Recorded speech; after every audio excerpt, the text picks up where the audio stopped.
Hello আমার প্রিয় ভিউয়ার্সরা, এই গল্পের সিজন 1 আগে আপলোড করেছিলাম। আপনাদের রিকোয়েস্টে এই গল্পের সিজন 2 নিয়ে হাজির হলাম। যারা সিজন 1 দেখেননি তার ডিসক্রিপশনের লিঙ্কে ক্লিক করে সিজন 1 দেখে নেবেন। তো চলুন সিজন 2 শুরু করা যাক।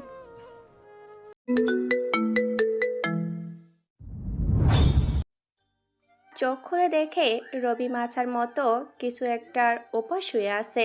হাত পা নাড়াতে পারছে না, প্রচন্ড ব্যথা। মাথা তুলতে চাইলেও পাচ্ছে না। চোখ মেলে চারপাশে তাকাচ্ছে, শুধু উপরে দেখা যাচ্ছে। পা একটু নাড়াতেই কয়েকজন অদ্ভুত মানুষ রবির পাশে চলে এলো। রবির মাথায় হাত দিয়ে তুললো আর শোয়া হয়ে রবির চারপাশে তাকিয়ে বুঝতে পারলো এটা সাধারণ কোনো জায়গা নয়, বরং চারপাশের অবস্থা দেখে বোঝা যাচ্ছে এটা গভীর অরণ্যের কোনো অংশ। রবি কিছু বলতে চাপে তার আগেই পাশ থেকে একজন বলল, ভয় পেও না, আমরা তোমার ক্ষতি করব না। আমি কোথায়? তোমরা কারা? তুমি নিজেকে চিনতে পারছো না কি বলো? আমি। রবি আর কিছু বলতে পারছে না।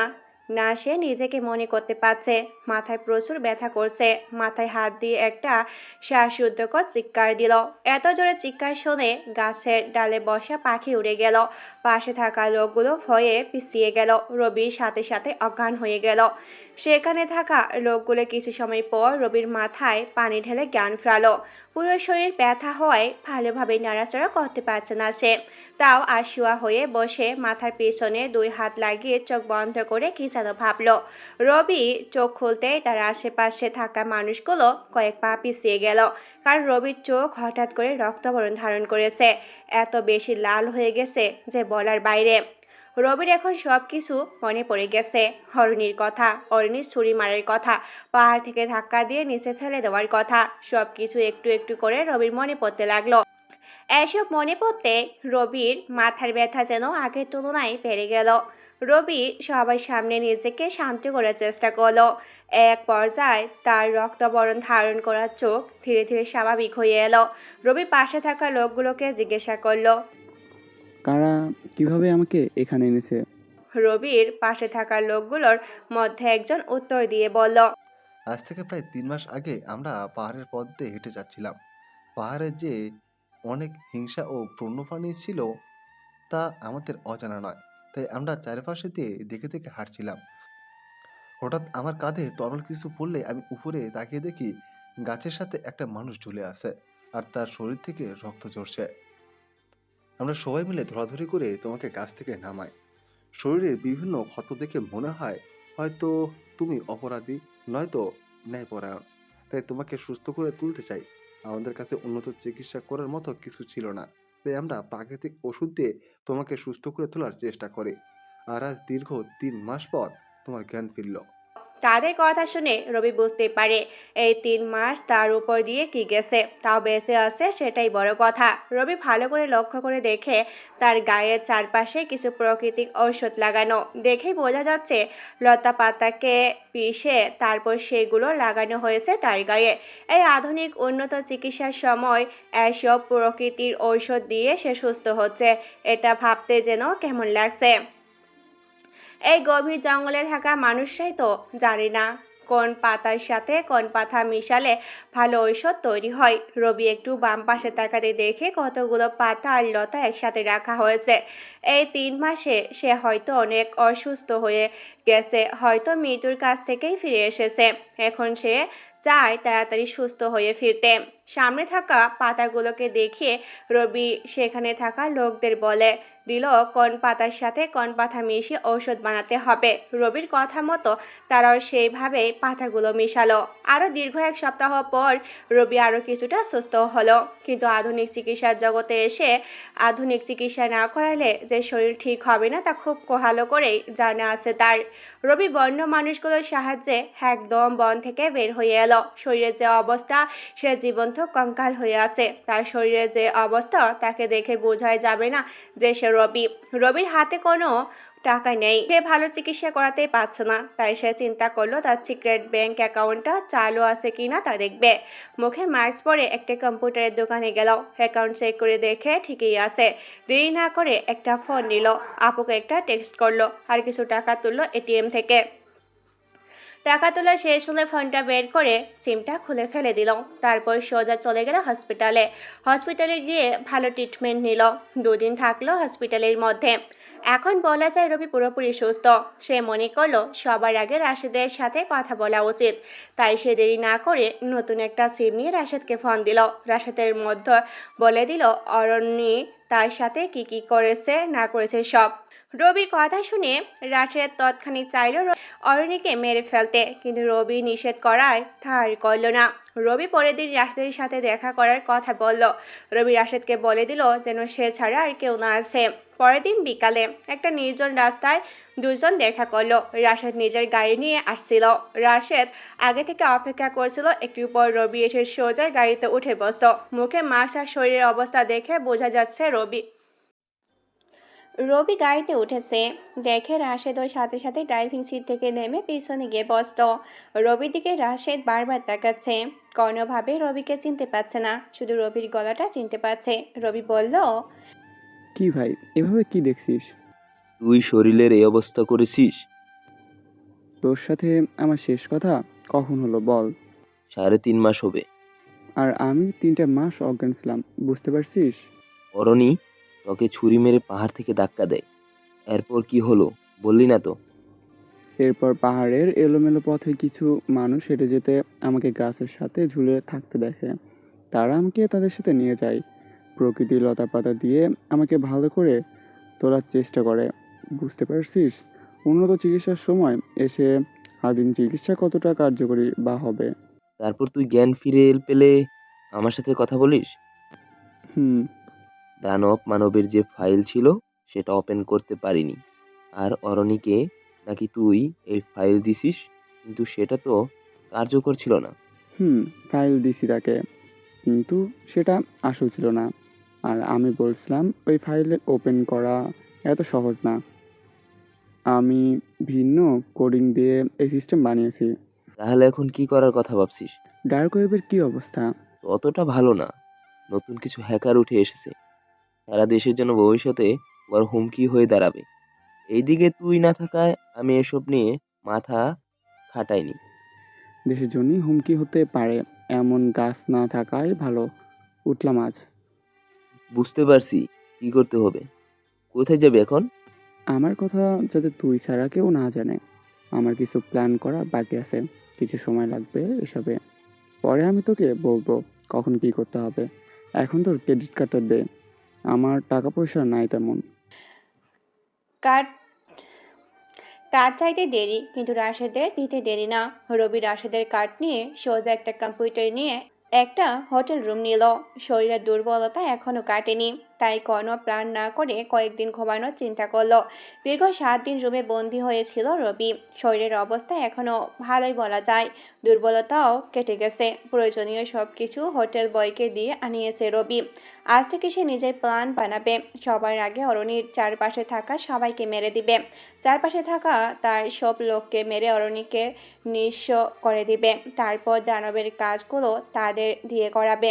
1 সপ্তাহ পরে সব প্ল্যান শেষ করে সকালে সূর্যের আলো দেখতে বের হলো রবি। হোটেল থেকে বের হয়ে সবকিছু চারপাশে দেখে নেয়। ঘন্টা 2-1 ঘুরে আবার হোটেলে চলে আসে।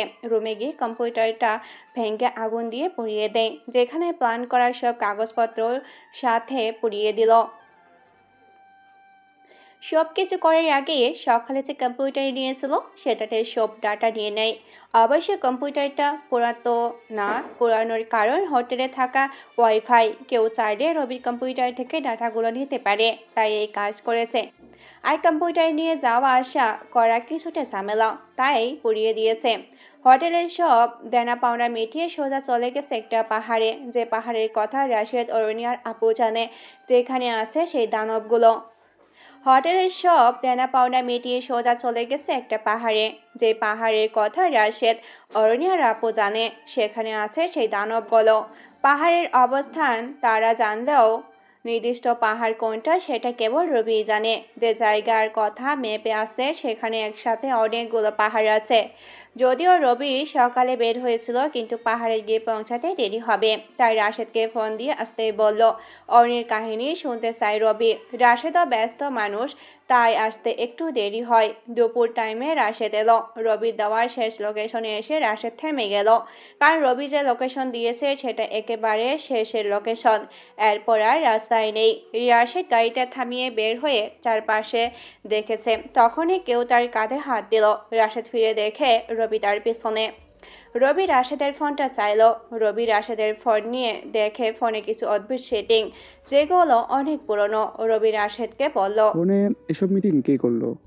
এগুলো তো নর্মাল থাকে। তুই এখানে আসবি সেটা কেউ জানে? না, কে জানবে?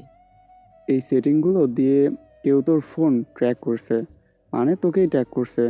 কি? এটা কিভাবে পসিবল? সরি, এক কাজ কর, তোর গাড়িতে ল্যাপটপ আছে? হুম, আছে কেন? আমার মনে হয় অরণি তোকে ট্র্যাক করছে, আর সে তোকে ট্র্যাক করে এখানেও আসতে পারে। যেহেতু এই জায়গায় দানবগুলোর কাছাকাছি, তাই সে হয়তো এতক্ষণে এখানে আসা শুরু করেছে। এখন তাকে পথ ভুল করাতে হবে। যদি সে বুঝতে পারে তুই এখানে, তাহলে কিছু সন্দেহ করতে পারে, হয়তো আমার বেঁচে থাকার ব্যাপারটাও জেনে যেতে পারে। রবি আর দেরি না করে গাড়িতে বসে। রাশেদের ফোন একটা কেবল দিয়ে ল্যাপটপে কানেক্ট করলো। তারপর রাশেদের বর্তমান লোকেশন চেঞ্জ করে অন্য একটা লোকেশন দিল। যদি অরণি এসেও যায়, তাহলে যেন সঠিক জায়গায় পৌঁছাতে না পারে। গাড়িটা রাস্তা থেকে নামিয়ে রাখলো। রবির কথা মতো পাহাড়ের পথ নিয়ে বড় হওয়া দুটা গাছ কাটলো। ছোট একটা পথ তৈরি হলো। পাহাড়ের আঁকাবাঁকা পথ দিয়ে রবি ড্রাইভ করে যাচ্ছে। রাশেদ বারবার বলছে, হেই পাগলি, থামাতে, কিন্তু রবি নিজের কাজে অন্যের কথা তো একেবারেই শুনে না। কিছু দূরে গিয়ে গাড়ি থামিয়ে দিল। রাশেদকে বলল গাড়িতে থাকা প্রয়োজনীয় সব জিনিস নিয়ে নিতে। কেন জানতে চাইলে রবি বলে, এখান থেকে 8-10 পা সামনে গেলে গাড়িটা পাহাড়ের বুকে লুটিয়ে যাবে। রাশেদ কোনো কথা না বলে নিজের ফোনটা হাতে নিল। একটা পিস্তল, একটা ছুরি হাতে নিল। রবি এসব দেখে ভাবছে, তোকে তোর বউ ভীষণ ভয় পাবে, ধোকা দেওয়ার কথা স্বপ্নেও ভাববে না। রবি গাড়িটা 10 পা সামনে নিয়ে রাশেদকে বলল তাড়াতাড়ি নেমে যেতে। 15 সেকেন্ডের মধ্যে গাড়ি থেকে না নামলে তারা সহ গাড়ির সাথে পাহাড়ে ঢুকে যাবে। রবি গাড়ি থেকে নেমে রাশেদকে তার পিছনে পিছনে দৌড়ে আসতে বলল। এইদিকে রবি আর রাশেদ গাড়ির দরজা খোলার 15 সেকেন্ডের মধ্যে গাড়ির দুপাশে সবুজ ঘাস সহ মাটি দুই ফাঁক হয়ে গেল। গাড়ির নিচে একটা গর্তে পড়ে গেল। হঠাৎ গাড়িটা ভেতরে চলে গেল। সবুজ ঘাসগুলো আবারও আগের মতো আপন স্থান দখলে নিল। এইদিকে রবি দৌড়াচ্ছে আর রাশেদ তার পেছনে পেছনে। দুইটা পাহাড় পেরিয়ে তৃতীয় পাহাড়ে গিয়ে রবি থেমে গেল। রবি যেখানে দাঁড়ালো রাশেদও সেখানে দাঁড়াতে বলল। রবি ঘড়িতে দেখলো আর মাত্র 5 সেকেন্ড। রবি রাশেদকে বলল দীর্ঘ শ্বাস নিতে, একটু পর শ্বাসকষ্ট হবে। রাশেদ বলল, আগে বললো অক্সিজেন নিয়ে আসতাম। আরে একটু করে হবে, বেশি না। কি হবে এখন? দেখতে থাক কি হয়। কথা বলতে গিয়ে 5 সেকেন্ড সময় শেষ। হঠাৎ অনেক দ্রুত রবি আর রাশেদ মাটির ভিতরে চলে যাচ্ছে। এত দ্রুত গতি রাশেদ সামলাতে না পেরে পড়ে যাচ্ছিল। তখনই রবি তাকে ধরে ফেলে। রাশেদ বলে, কি হচ্ছে এসব? আমি জানতাম নাকি তুই এই সামান্য ধাক্কা সহ্য করতে পারবি না? আমিও জানতাম নাকি এত দ্রুত নিচে যাবে। একটা আমার প্ল্যান করা লিফট, হয়তো ভবিষ্যৎ প্রজন্ম এসব দেখবে, আবার নাও দেখতে পারে। মানে কি বলছিস সব? সিম্পল ইয়ার, যদি 50-60 সালে এসে পড়ে লোকজন, তাহলে এমন পাওয়ারফুল লিফট দেখতে পারবে। যদি কেউ এই সিস্টেমের কথা পাবলিক করে, আর না করলে হয়তো দেখতে পাবে না। ও, কথা না বলে লম্বা শ্বাস নিয়ে নে। আমরা এখন মাটির 100 ফুট নিচে। তাহলে এখনো শ্বাস পাচ্ছি কিভাবে? কৃত্রিম অক্সিজেন, এটা এমন করে বানানো হলো, একটু পর আরো বেশি অক্সিজেন পাবি। লিফটটা এভাবে বানানো হয়েছে। রবি কথা বলতে বলতে নিজের পকেট থেকে ছোট্ট একটা বক্স বার করলো, যেখানে 5টির মতো ট্যাবলেট রাখা। রবি সেখান থেকে একটা নিয়ে মুখে দিল। রাশেদও একটা খেতে বলল। ট্যাবলেটগুলো কিসের? রাশেদ জানতে চাইলে। রবি বলল, এগুলো খেলে শ্বাসকষ্ট হবে না, দীর্ঘ 10 মিনিটের মতো শ্বাস না নিয়ে থাকতে পারবি। লিফট দ্রুত গতিতে নিচে যাচ্ছে তো যাচ্ছেই। হঠাৎ রবি বলল বসে যেতে। রাশেদ কিছু জিজ্ঞাসা করবে তার আগে রবি হাত ধরে টেনে বসিয়ে দিল। হঠাৎ করে লিফট থেমে গেল। রবি বলল, এই জন্য বসতে বলছিলাম, দাঁড়িয়ে থাকলে ব্যথা পেতে আবার বসতেও হতো, তাই আগে থেকে বসিয়ে দিলাম। এখন কি 10 ফুট মাটির নিচে আমরা? না, তাহলে? 500 ফুট মাটির নিচে। আমার ভয় হচ্ছে কিন্তু। কোনো ব্যাপার না, আমি আছি তো। কথা বলতে লিফটের এক পাশে একটা দরজা খুলে গেল। রবি সেই পথ দিয়ে হেঁটে যাচ্ছে। রাশেদও পিছনে হাঁটছে। সামনে ছোট্ট একটা সুড়ঙ্গ। রবি যে পথ দিয়ে কিছুটা সামনে গেল, কিছু মাটি সরিয়ে কয়েকটা বাটন দেখলো। রবি একটা বাটন ক্লিক করে পিছনে চলে আসলো। হঠাৎ পানি এসে বাকি মাটিগুলো পরিষ্কার করে দিল। এখন সব বাটন আর অতি উন্নত মানের লিফট তাদের সামনে। রবি বাটন ক্লিক করতে যাবে, রাশেদ পিছন থেকে বলল, তোর প্ল্যানটা কি তা তো বল। দানবগুলোর সাথে দেখা করতে যাচ্ছি। কি? আমাকে আগে বলবি তো। জানতে চাসনি তাই বলিনি। এখন কি করবি? এখন লিফটে উঠবো, সাগর দেখবো, বড় বড় মাছ কিংবা সমুদ্র সাপ দেখবো। এক কথায় সমুদ্রের সৌন্দর্য দেখতে দেখতে আরো 500 ফুট নিচে যাব। রাশেদ শুধু তাকিয়ে আছে। রবির কথাগুলো যে অদ্ভুত তা বুঝতে পারছে সে। রবি একসাথে দুইটা বটন কিছু সময় চেপে ধরল। পুরো পাহাড় একটা ঝাঁকুনি হলো। গাছের উপরে থাকা পাখি উড়ে গেল। বন্য প্রাণীগুলো এদিক সেদিক দৌড়াচ্ছে। সাগরের নিচে থাকা মাছগুলো হেলোমেলোভাবে দৌড়াচ্ছে, তাদের খাবার সংগ্রহ করছে। যে ঝাঁকুনি হয়েছে তাতে সাগরের বুকে অনেকগুলো খাবার পড়েছে। এই ঝাঁকুনি হওয়ার পেছনে আছে একটা সংকেত। যখন এই ঝাঁকুনি হবে তখন দানবগুলো বুঝতে পারবে আর কে আসছে। সেখানে থাকা মানুষও বুঝতে পারবে এই কথা। লিফট আবারও নিচে যেতে শুরু করলো, আগের চেয়ে দ্রুত গতিতে। এবারের লিফটটা আগে থেকে ভিন্ন। এই লিফট সব আধুনিক কাছের তৈরি। বাইরে মাটির সাগরের পানি গর্তে থাকা সাপ সবকিছু এই লিফটের ভিতরে দেখা যাচ্ছে। একটু পরে থেমে গেল লিফট। রাশিদ মনে করলো 100 ফুট গেছে, কিন্তু তখন বাকি 500 ফুট গেছে, যা পূর্বের লিফটের তুলনায় বেশ দূরত্ব।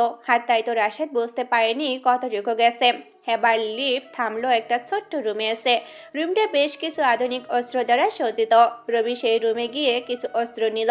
রাশেদ বলল, এখানে এসব কি? অত্যাধুনিক যন্ত্রপাতি যা শুধু এখানে তৈরি হয়, যা বাংলাদেশের নিরাপত্তার জন্য আমার নিজের কথাই তৈরি হয়। এর হদিশ কেউ জানে না। তোকে 2টা ম্যাপ দিছিলাম, তার মধ্যে নিষিদ্ধ একটা ছিল, আর সেটা হলো এটা।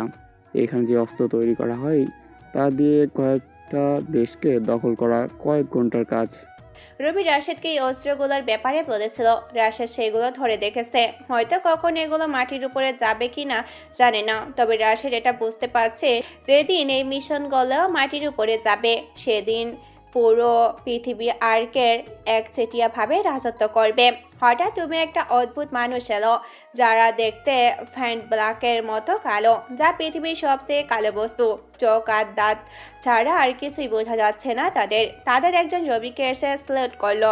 যে স্যালুট করলো সেও একজন আর্মি অফিসার। তার নাম ইয়াজ খান। পাকিস্তানি নয়, বাংলাদেশি সে। খান আছে বলে অনেকে তাকে পাকিস্তানি মনে করতে পারে।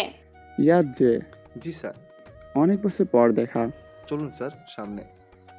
রবি এদের শিখিয়েছে সময় নষ্ট না করতে। কেমন আছে, কি করে, বাসার সবাই কেমন আছে, এইসব কথা বলা মানে সময় নষ্ট করা। যদি কারোর সমস্যা থাকে তাহলে সোজা সেটাই বলবে, বাকি কোনো কথা হবে না। রবি আর রাশেদকে নিয়ে সামনে যাচ্ছে। সামনে একটা ছোট্ট সুড়ঙ্গ। 4 জন কিছুটা হেঁটে সামনে গেল। অদ্ভুত মানুষ অনেকগুলো দেখা যাচ্ছে, কোনো দানব নেই সেখানে। অদ্ভুত মানুষ অনেকগুলো দেখা যাচ্ছে, কোনো দানব এখানে নেই। ইয়াস আরো কিছুটা সামনে গেল। সামনে আরো কয়েকটা দরজা, যেটা অন্য দরজা থেকে ভিন্ন। এই দরজা অনেকগুলো বাটন, ফিঙ্গার লক করা।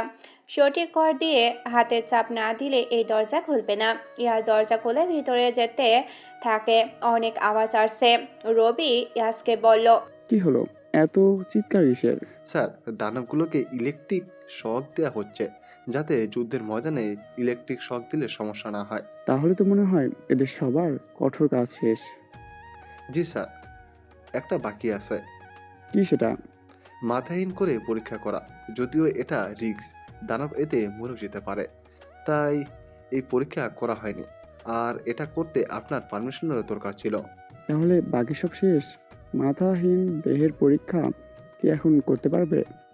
জি স্যার, পারবো। তবে ঘন্টাখানেক সময় লাগবে। প্রয়োজনীয় সবকিছু রেডি করতে হবে। ওকে, এটা করো আমার সামনে, দেখব তাদের রিয়াকশন কেমন হয়। আর মাথাহীন দেহ নিয়ে কতক্ষণ চলতে পারে, কী বা করতে পারে। স্যার, এতদিন এদের বিভিন্ন পরীক্ষায় নেয় আমাদের কিছু নতুন কৌশল সামনে আসছে। এরা মাতায়ন হয়েও 3 দিন বেঁচে থাকবে আর যুদ্ধ ঠিকমতো করতে পারবে। মাথাহীন হলে একেবারে বেঁচে থাকার ফর্মুলা বানাও। চেয়েছিলাম স্যার, কিন্তু কিছু সমস্যা হয়েছে। সমস্যার সমাধান বের করো, এগুলো নিয়ে অনেক কিছু করা বাকি। মিয়ানমার আমাদের যুদ্ধের উস্কানি দিচ্ছে, বুঝতে পারছো? এগুলোকে কতটা শক্তিশালী করতে হবে। জি স্যার, সমাধান হলো এদের 10,000 ভোল্টের শক দিলে আর মাথা কেটে আলাদা আর সফলভাবে লাগাতে পারলে, ততক্ষণ যদি এরা বেঁচে থাকে তাহলে এটা সম্ভব। তাহলে একটার উপর এই পরীক্ষা করো। রবি বলতে দেরি ইয়াজ সবাইকে বলল এই পরীক্ষার কথা। সবাই খুব দ্রুত প্রয়োজনীয় সবকিছু রেডি করে একটা দানবকে সামনে আনলো। ইলেকট্রিক শক দিল, কিন্তু তাতে কোনো কাজ হলো না। তারপর 3বার মিলে শক দিল, কিছুটা পরিবর্তন হলো। দানবের শরীর কিছুটা কালো হয়ে গেছে। পরপর আরো কয়েকটা পরীক্ষা করার পর সফলভাবে দেহ থেকে মাথা আলাদা করে আবারও লাগানো সম্ভব হলো। এটা দেখে রাশেদ তো বেশ অবাক। দানবগুলো এখন আগে থেকেই শক্তিশালী। যুদ্ধের বিভিন্ন কৌশল, ভারী অস্ত্র চালানো, যে কোনো ভারী বস্তুকে অনায়াসে বহন করা ইত্যাদি কাজ খুব সাধারণভাবে করতে পারে। রবি দানবগুলোকে ভালো করে দেখে নিল। ইয়াস বলল কম্পিউটার রুমে যাবে। ইয়াস আর তার সঙ্গী রবি ও রাশেদ 4জন মিলে কম্পিউটার রুমে গেল, যেখানে কিছু কাজ করছিল। দানবগুলোকে নিয়ে কিছু পরীক্ষা হচ্ছিল। রবি যেতে সেখানে থাকা সবাই দাঁড়িয়ে গেল। রবি সবাইকে বসতে বলল। দানবের শরীরে বিভিন্ন অংশ ভালো করে পরীক্ষা করে দেখছে। সবকিছু দেখা শেষ হলে রবি একটা হুঁশিয়ার দেয় সবাইকে। দানব ওগুলো যুদ্ধের জন্য প্রস্তুত করে রাখতে বলে, সাথে সেখানে তৈরি করা অস্ত্র পরীক্ষা করে দেখতে বলে। তারপর সবাইকে সতর্ক থাকতে বলে। রবি আর রাশেদ আগের মতো লিফট নিয়ে চলে আসে। লিফট থেকে বের হওয়ার আগে মতো পাহাড়ের পথ দিয়ে হেঁটে গাড়ির কাছে যায় রবি আর রাশেদ। একটি পর গাড়ি মাটি থেকে উঠে আসে। গাড়িতে উঠতে উঠতে রবি একটা অস্ত্র গাড়ির সামনে কাছের পাশে রাখে। রাশেদ জিজ্ঞাসা করে সে অস্ত্রের কাজ কি। রবি তখন তাকে বলে এর অস্ত্র পিস্তলের মতো, কিন্তু পিস্তল মাত্র একজনকে শেষ করতে পারে, আর এই অস্ত্র একসাথে 10জনকে শেষ করতে পারে। রবির কথা শুনে রাশেদ বেশ অবাক হয়। রবি এমনিতেই সাদে সিধে করে থাকে, কিন্তু তার ভেতরে এত ভয়ঙ্কর রূপ ছিল যেটা আজ রাশেদ ভালো করে বুঝতে পারছে। 2জন গাড়ি নিয়ে সোজা রাশেদের একটা সিক্রেট বাসায় চলে গেল, যার ঠিকানা রাশেদ ছাড়া অন্য কেউ জানে না। রাশেদের এই বাসায় নাই এমন কিছু।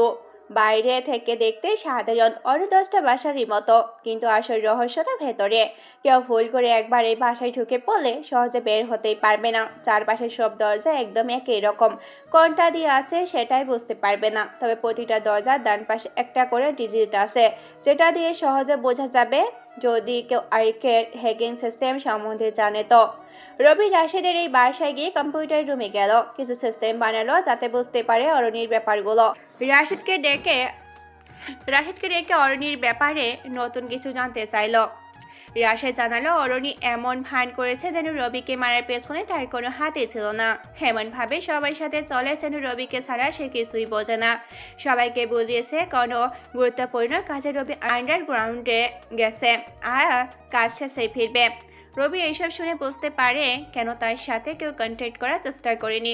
অবশ্য আপুর এই ব্যাপারটাই সন্দেহ লাগে, কারণ যতই সিক্রেট কাজ হোক সেটা আপু জানবে। আর কে জীবন্ত কম্পিউটার তো তার আপু, যে সব কিছুই জানে। রবি সব শুনে বুঝতে পারলো অরণি বড় কোনো চাল চলেছে। রবির হঠাৎ মনে পড়লো অরণির পেটে থাকা রবির সন্তানের কথা। রবি রাশেদকে জিজ্ঞাসা করলো, অরণির অবস্থা কেমন এখন? একদম পাক্কা অভিনয় করে সবার সাথে আছে। সেটা তো জানি। আর ও তো প্রেগনেন্ট ছিল। বাচ্চার কি অবস্থা? তোর বাচ্চা ওর পেটে। হাসালি রে বন্ধু, ও তো প্রেগনেন্ট ছিল না। কি? প্রেগনেন্ট ছিল না মানে? ওর রিপোর্ট আমি নিচে দেখেছি। এটা ভুয়া ছিল, তোর জন্য এটা দুর্বল পয়েন্ট বানিয়েছিল যাতে তোকে মেরে ফেলতে পারে। আর বাচ্চার কথা ভেবে যেন তুই অরণির ক্ষতি না করিস, তাই মনে হয় এই প্ল্যান করেছে। মনে হয় না, বরং সে এই প্ল্যান করেছে আমাকে দুর্বল করতে আর রাজত্ব করতে, কিন্তু সে তো জানে না আমার রাজত্ব আমার পরে কে করবে। তাই তো সে ভুলটা করেছে। আরো একটা কথা, তোকে যে পাহাড়ে হামলা করেছে সে সময় কি অন্য কেউ ছিল না?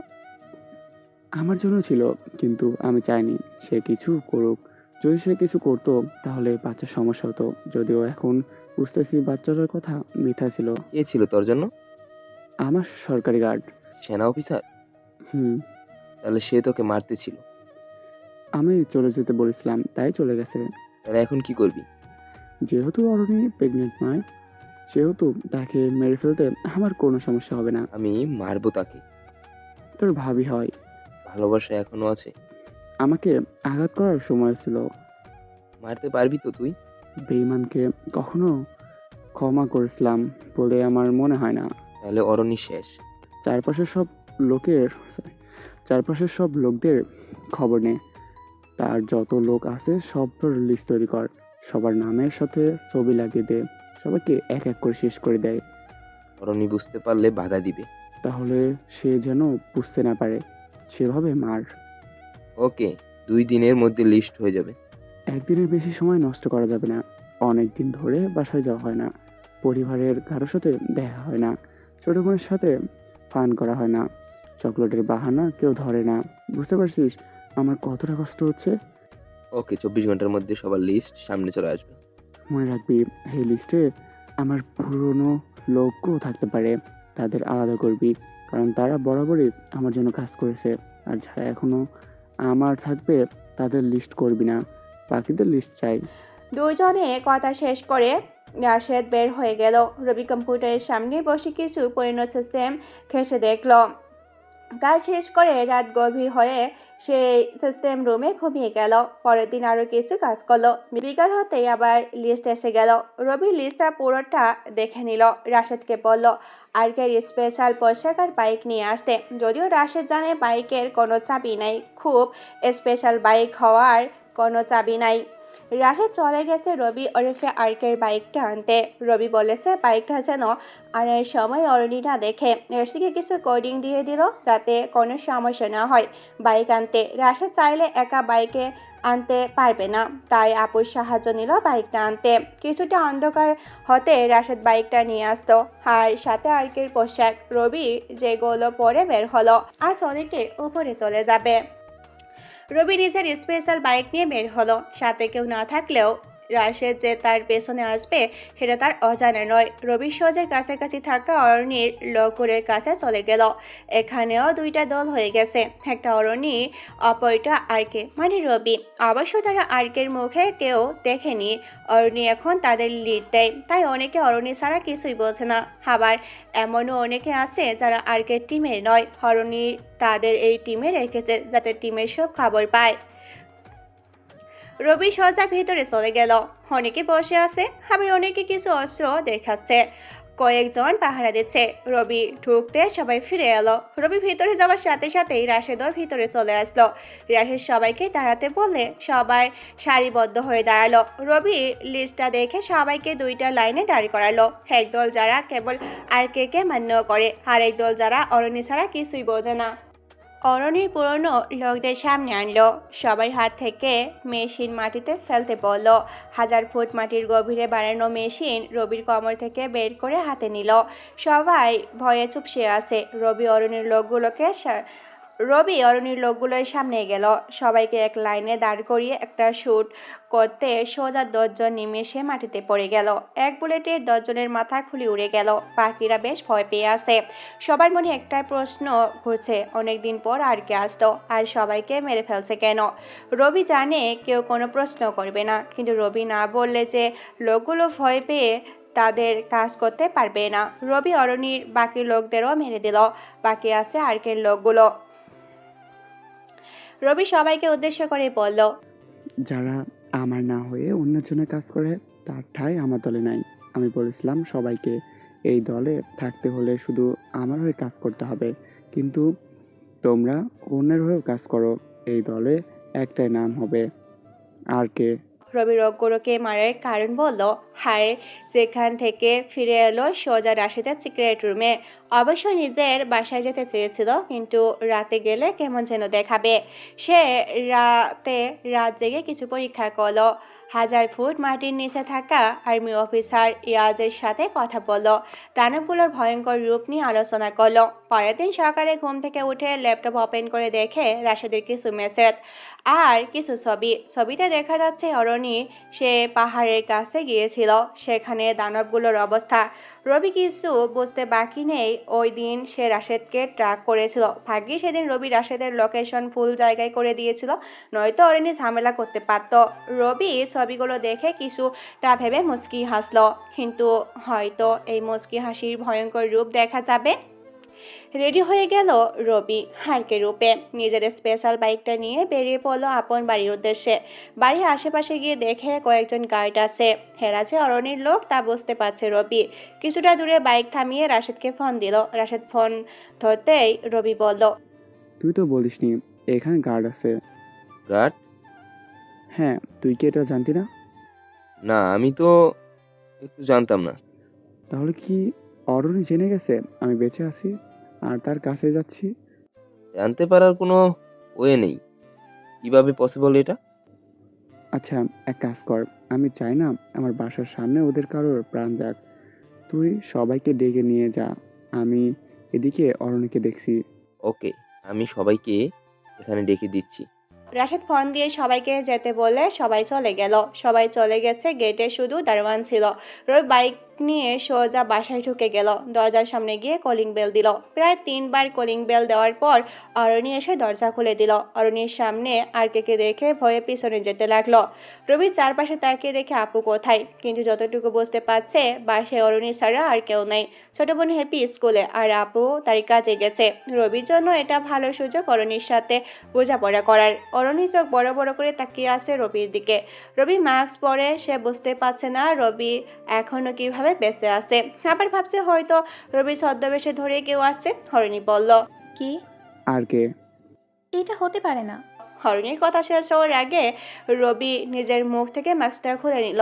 হরিণী এবার আরো বড় বড় চোখ করে তাকিয়ে আছে, কারণ তার সামনে সত্যি আর কে।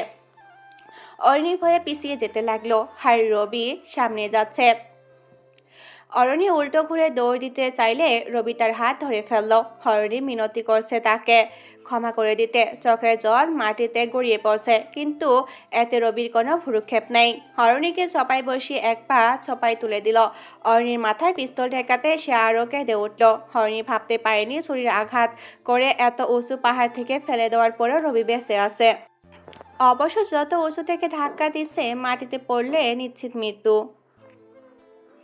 কিন্তু রবি গাছের সাথে আটকে গিয়েছিল বলে আজ বেঁচে আছে। রবি আজ তার বিয়ে করা বউকে মেরে ফেলবে, ভাবতে যেন কেমন লাগছে। রবি অরণির দিকে কয়েক সেকেন্ড বেশ রাগী চেহারায় তাকিয়েছিল। চোখগুলো বেশ লাল হয়ে গেছে রবির। এইদিকে অরণি কেঁদেই যাচ্ছে। হঠাৎ অরণি বলল, আমি তোমার বউ, তুমি আমাকে মারতে পারো না। কথাটা শুনে রবির হাসি ফেলেও রাগ এর চেয়ে বেশি হলো। রবি অরণির এই কথা একদমই নিতে পারেনি। রে কন্ট্রোল করতে না পেরে রবি খুব জোরে অরণিকে চড় মেরে দিল। এত জোরে মারলো যে রবির হাতের 5 আঙ্গুল বসে গেল। অরণি কেঁদেই যাচ্ছে, কিন্তু রবি তো বেঈমানদের ক্ষমা করে না। আর যেখানে ঘরের ভিতরে চলে আসে বেঈমান, তখন তাকে বাঁচিয়ে রাখা বিরাট ভুল। কারণ সে এতদিনই পরিবারের সবাইকে চিনে নিছে, কার কোথায় দুর্বলতা আছে তাও জেনে গেছে। কাল সব সময় আর সুযোগ বুঝে সবল মারবে, সেটা রবি ভালো করেই জানা আছে। চলার পথে অনেক রকম মানুষের সাথে দেখা হয়েছে। অধিকাংশ সময় দেখা হয়েছে আপন মানুষগুলো বেশি সবল মেরেছে। তাই রবি চায় না তাকে আর বাঁচিয়ে রাখতে। বউ বলে কথা। রবি অরণির হাত ধরে দাঁড় করালো। রবি বিষয় নিচ্ছে করছে অরণিকে একবার জড়িয়ে ধরতে।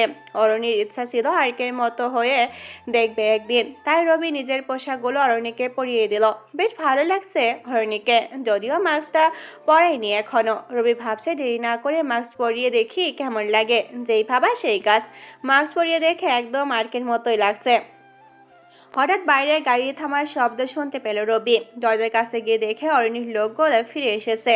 রাশিদ তো তাদের নিয়ে গিয়েছিল, তাহলে এরা ফিরে আসলো কেন? তাহলে কি তারা যায়নি, নাকি গিয়ে ফিরে আসছে, নাকি মাঝপথ থেকে ফিরে আসছে?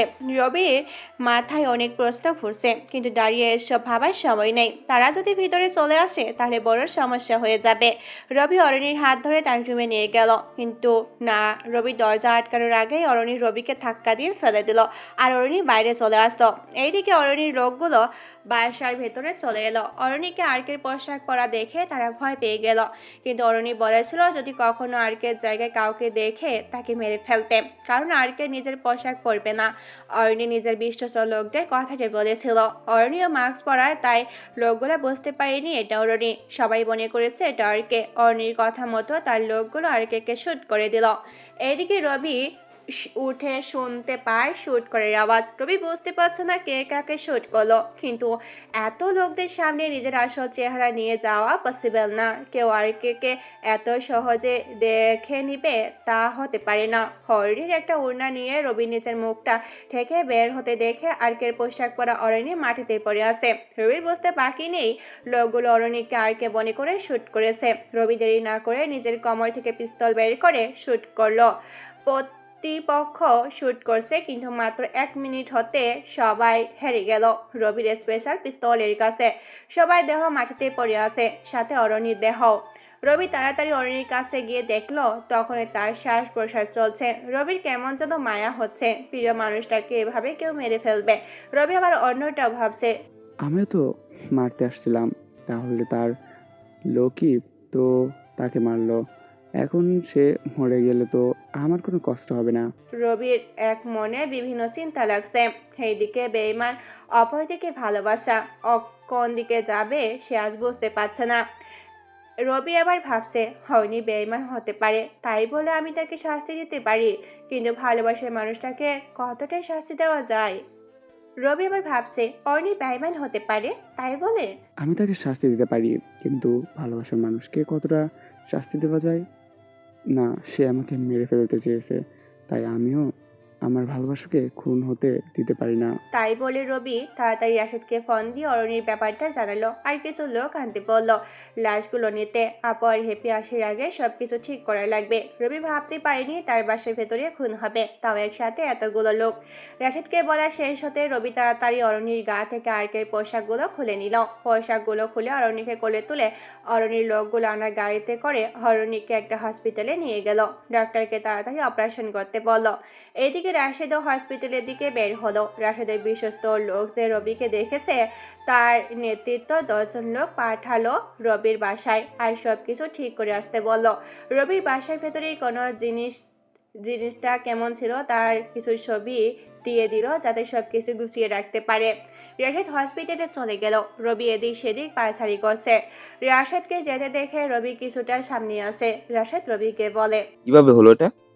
অরণ্যকে মারতে আমি গেছিলাম, তার একটা ইচ্ছে ছিল সে আমার পোশাক পরবে, আমি সেটাই পূর্ণ করছিলাম। আমার পোশাকগুলো তাকে পরিয়ে দিতেই তার লোকগুলো চলে আসে। আমি অরণ্যকে নিয়ে রুমে গেছিলাম, কিন্তু অরণ্য আমাকে ধাক্কা দিয়ে বাইরে চলে আসে, আর তার লোকগুলো তাকে শ্যুট করে দেয়। তার মানে অরণি বলেছিল তোর পোশাক পরা কাউকে দেখলে শুট করতে। সেটাই মনে হয়। রবি আর রাশেদ কথা বলছে। এদিকে ডাক্তার অপারেশন করছে। রাশেদ রবিকে বলল, তুইও তো অরণিকে মারতে গিয়েছিলি, তাহলে এখন বাঁচাতে চাস কেন? সে আমাকে মেরে ফেলতে চেয়েছে বলে আমি গেছিলাম, কিন্তু যখন তার লোকগুলো তাকে শ্যুট করলো তখন আমার কলিজা ছিঁড়ে যাওয়ার মতো কষ্ট হচ্ছিল। আমি তো তাকে ভালোবাসি, সে ভুল করেছে, কিন্তু আমি ভুল করতে পারছি না। আমি শুধু তাকে বাঁচাতে চাই এখন। পরে হয়তো সে আবারও সবল দিতে পারে, কিন্তু তাকে মারতে দেখে আমি একদম ঠিক নেই। ভালোবাসি তাকে আমি। আচ্ছা, চিন্তা করিস না, সব ঠিক হয়ে যাবে। রবি তাও কোনোভাবে শান্ত হতে পারছে না। দীর্ঘ সময় পর ডাক্তার অপারেশন করে বের হলো।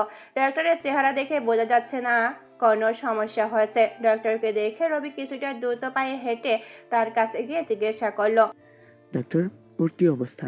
উনি আপনার কি হয়? আমার ওয়াইফ, কি অবস্থা এখন ওর? দেখুন, যে গুলি করেছে সে শ্যুট করতে খুব এক্সপার্ট মনে হচ্ছে।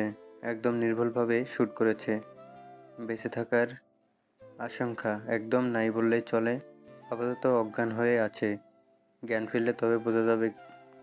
এইদিকে ডক্টরের সাথে রবির কথা বলার সময় রাশেদ তাদের কাছে এলো। রাশেদকে চিনে না এমন কেউ এই শহরে নেই। ডাক্তার রাশেদকে বলল, আরে ভাই, আপনি এখানে?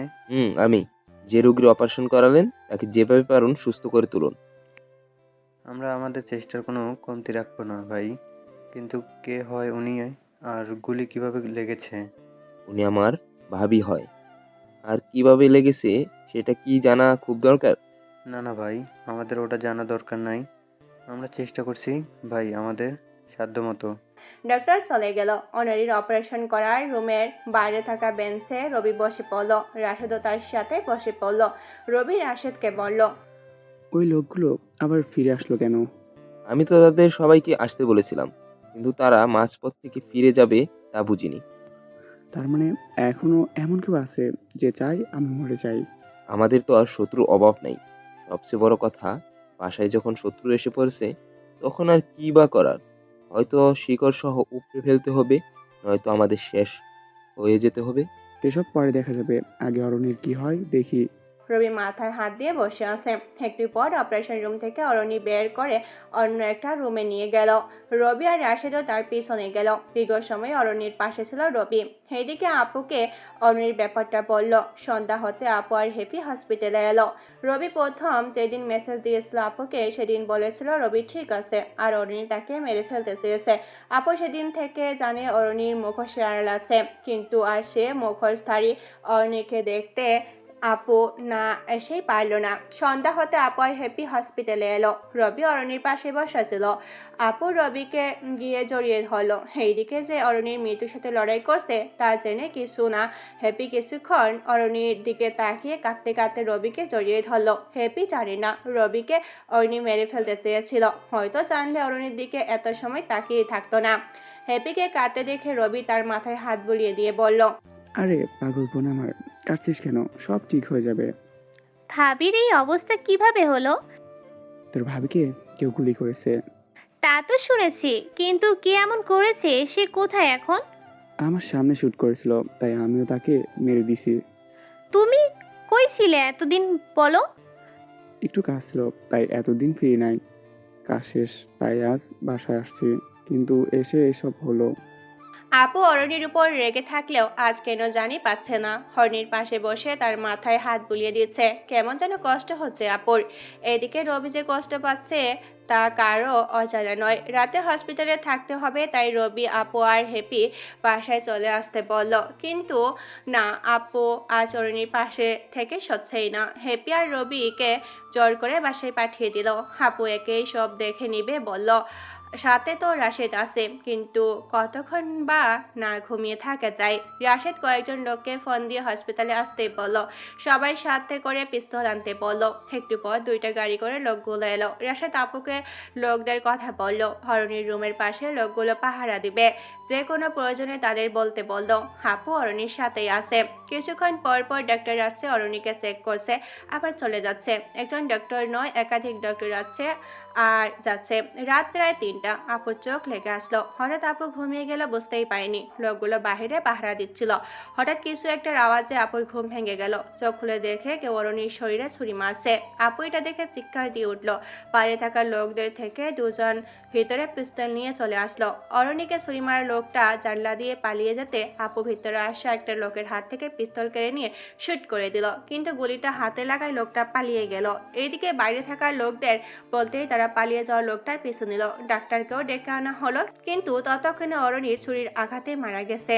এমনিতেও বাঁচার সম্ভাবনা ছিল না, তার উপর কারো আঘাতে হসপিটালের বেডে মৃত্যুবরণ করলো। ডক্টর মৃত বলার পর যেন সবকিছু থমকে গেছে। অরণিকে আঘাত করার লোকটার পিছনে রাশের যে লোকগুলো পিছু নিয়েছিল তারা একটু পর ফিরে এসে বলল, হামলাকারী পালিয়ে গেছে। আপু এখন কি করবে বুঝতে পারছে না। হঠাৎ দেখলো একটা ফোন অরণির বেডের পাশে পড়ে আছে। ফোনটা কেউ চেনে না, তার মানে এটা হামলাকারীর ফোন হতে পারে। আপু ফোনটা উঠিয়ে ডাক্তারকে ডেকে কিছু পাউডার নিয়ে ফোনে থাকা হাতের ছাপ নিয়ে নিল। হামলাকারীর হাত থেকে পড়া রক্তের ফোঁটাও নিয়ে রাখলো। এসব দিয়ে কে আছে এর পিছনে খুঁজে বের করতে হবে। কিন্তু রবিকে কিভাবে বলবে তার ভালোবাসার মানুষকে কেউ খুন করেছে? এইদিকে রাশেদের লোকগুলো রাশেদকে ফোন করে বলে দিল হসপিটালে হামলা হয়েছে। রাশেদ দেরি না করে রবিকে ফোন দিয়ে জানালো। রবিকে বলেনি অরণি মারা গেছে। রবি দ্রুত হসপিটালে চলে এলো। বাইরে সবাই দাঁড়িয়ে আছে। আপু তখনও অরণির মাথার পাশে বসে আছে। রবি যেতে আপু কিছুটা নড়ে বসত। রবি গিয়ে অরণির মাথায় হাত দিয়ে বুঝতে পারে সে আর নেই। পাশে কম্পিউটার স্ক্রিনে তাকিয়ে দেখে অরণির শ্বাস প্রশ্বাস চলছে না। রবি চিৎকার করে হসপিটালে কেঁদে দিল। রবি আপুকে শান্ত করার চেষ্টা করছে, কিন্তু প্রিয় মানুষটির এভাবে ছেড়ে যাওয়া রবি মানতে পারছে না। হঠাৎ আপু হামলার কথা বলে দিল। রবির মাথায় খুন চেপে বসল। যে এইসবের পিছনে আছে তাকে শেষ করে দিবেই চিন্তা করলো। অরণিকে বাসায় নিয়ে আসলো। মাটি দেওয়া শেষ হতেই রাশেদ কানে কানে হামলাকারীর নাম আর ঠিকানা রবিকে বলে দিল। আপু যে হাতের ছাপ আর রক্তের ফোঁটা নিয়েছিল সেগুলো পরীক্ষা করে রাশেদ নিজের ডাটা বেজে চেক করতে উঠে এলো হামলাকারীর মুখ। এই হামলাকারী আর কেউ নয়, পাশের একটা পাতিমাস্তান। রাশেদের থেকে ডাটা নিয়ে রবি চাইলো তক্ষুনি নিয়ে বেটাকে ধরে এনে শেষ করে দিতে, কিন্তু প্রিয় মানুষটিকে ছেড়ে যাওয়ার দিন এইসব করা ঠিক হবে না ভেবে আপু জোর করে থামিয়ে দিল। কিন্তু রবি বলে দিল এই মাস্তানকে তুলে আনতে। সেদিন কষ্টের মাঝে কোনো রকম করে কেটে গেল। পরের দিন রবি সোজা চলে গেল ওই মাস্তানের কাছে, যে প্রথমে কিছু বলতেই চাচ্ছিল না। রবি তখন তার হাতের একটা নখ তুলে নেয়, তখন সবকিছু বলে দিল। রবিকে হামলা করেছে অন্য কারো কথায়, যে এই এলাকার এমপি। সামান্য এমপি কিভাবে এত সাহস হলো আর্কের বউকে হামলা করার, তা ভেবে রবির মাথা গরম হয়ে গেল। মাস্তানকে জিজ্ঞাসা করলো এমপির উপরে কে আছে, কিন্তু সে বলতেই পারলো না। রবি এই মাস্তানকে বাঁচিয়ে রাখতে চাইলো, কিন্তু টাকার জন্য হয়তো আরো অনেকে তার প্রিয়জনকে হারাবে। পাশে থাকা ছুরিটা নিয়ে ওই মাস্তানের দেহ থেকে মাথা আলাদা করে দিল। রবি রাশেদকে বলে কিছু লোক আনলো। এখন এমপির কাছে যাবে, কেন সে এমন করেছে জিজ্ঞাসা করবে, আর এমপিকে উপরে পাঠিয়ে দিবে। রবি রাশেদকে এটাও বলে দিল রবির সিক্রেট কথাগুলো যেন সাথে থাকে। রবির সিক্রেট লোকগুলো যেন সাথে থাকে। রবি কয়েকজন লোক নিয়ে সোজা এমপির বাসায় চলে গেল। দারোয়ান রবিকে চেনে না, এমনকি অন্য কেউ রবিকে ভালো করে চেনে না, তবে এমপি ভালো করে চেনে রবিকে। রবি তাকে মেয়র থেকে এমপি বানিয়েছিল, আর সেই এমপি রবিকে আঘাত করে বসত। রবি দারোয়ানকে ধাক্কা দিয়ে ভেতরে চলে যায়। এমপির নাম ধরে চিৎকার করে এমপির ছেলে এসে রবির গালে চর বসিয়ে দেয়। কোনো কথা ছাড়া রবি নিজের পিস্তল বের করে তাক করে মেরে দেয়। শুট করার আওয়াজ শুনে এমপি দ্রুত রুম থেকে বের হয়ে দেখে তার ছেলে মাটিতে পড়ে আছে, সামনে দাঁড়িয়ে আছে আরিকে। এমপি সোজা রবির কাছে এসে দাঁড়ালো, আর রবিকে বলল, ভাই কি হয়েছে? হ্যাঁ, আমার ছেলেকে মেরে দিলেন কেন? তোর ছেলে আমাকে চর মেরেছে, তাই উপরে পাঠিয়ে দিলাম। বাচ্চা ছেলে, হ্যাঁ, আপনাকে চিনে নাই হয়তো। এসব কথা শুনতে এখানে আসি নাই। তুই আমার পরিবারের উপর হামলা করেছিস কেন? কি বলেন ভাই? হ্যাঁ, আমার এত বড় সাহস হয়নি কুনজরে আপনার পরিবারের দিকে তাকানোর, আর হামলা করা তো দূরের কথা। কাল রাতে হসপিটালে একজন রোগীকে মেরে ফেলার জন্য পাতিমস্তান পাঠাসনি? এটা তো একটা মেয়েকে মারার জন্য পাঠিয়েছিলাম। ওই মেয়েটা কে ছিল? বলেছিল কোনো পুলিশ অফিসার। কে বলেছিল খুন করতে? মন্ত্রীর ছেলে বলেছিল, আর টাকাও দিয়েছিল অনেক। মেয়েটা কোনো পুলিশ অফিসার ছিল না, সে আমার বউ ছিল। আর তুই তাকে খুন করেছিস? বল, কোন মন্ত্রীর ছেলে বলেছে এসব করতে? হ্যাঁ, আমাদের মন্ত্রীর ছেলে। নাম বল তোর মন্ত্রীর ছেলের। হ্যাঁ, আরিয়ান। না জেনে তুই আমার ভালোবাসাকে মেরে ফেললি, আমিও তোকে মেরে দিলাম। উপরে তোর ছেলের সাথে ভালো থাকিস। রবি সময় নষ্ট না করে শুট করে দিল। হঠাৎ দেখলো দরজার পাশে কেউ ফোন দিয়ে কিছু বলছে। রবি ইশারা করতে তার লোকগুলো গিয়ে ধরে নিয়ে আসতো। একটা কে মেরে ফোন হাতে নিয়ে দেখে আরিয়ান কল করেছে। রবি বুঝতে বাকি নেই এই মেয়েটাও আরিয়ানের কাছের কেউ। যেখানে রবির ভালোবাসার মানুষকে বাঁচতে দেয়নি, সেখানে আরিয়ানের কাছের কাউকে বাঁচতে দেবে না রবি। মেয়েটাকেও শুট করে দিল।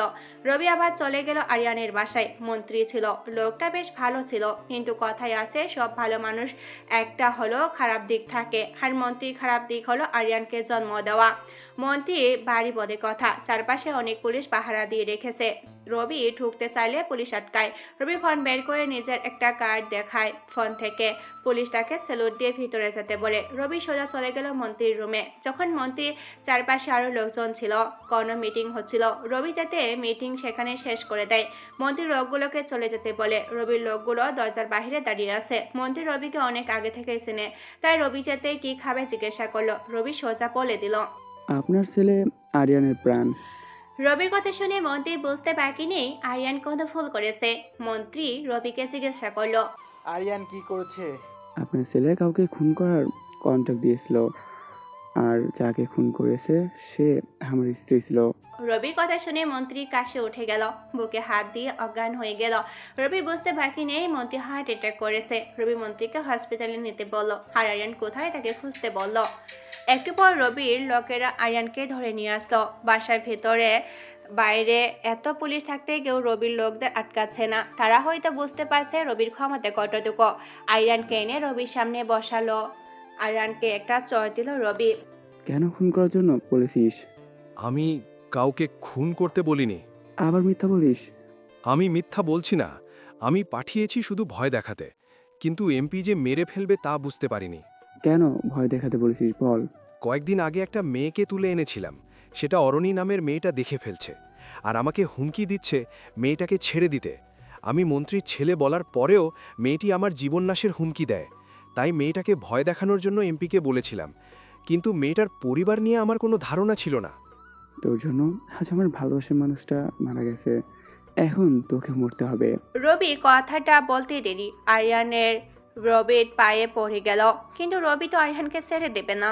আরিয়ানের মাথায় পিস্তল ধরে বলল, তোর পিছনে কে আছে বল। না, এসব তো আমি করেছি। আমাকে থ্রেট দিচ্ছিল, তাই আমি ভয় দেখাতে বলেছি। ভয় আজ তোকে দেখাবো, এমন ভয় দেখাবো মৃত্যুর পরও ভুলতে পারবি না। না, মাফ করে দেন ভাই, ভুল হয়ে গেছে।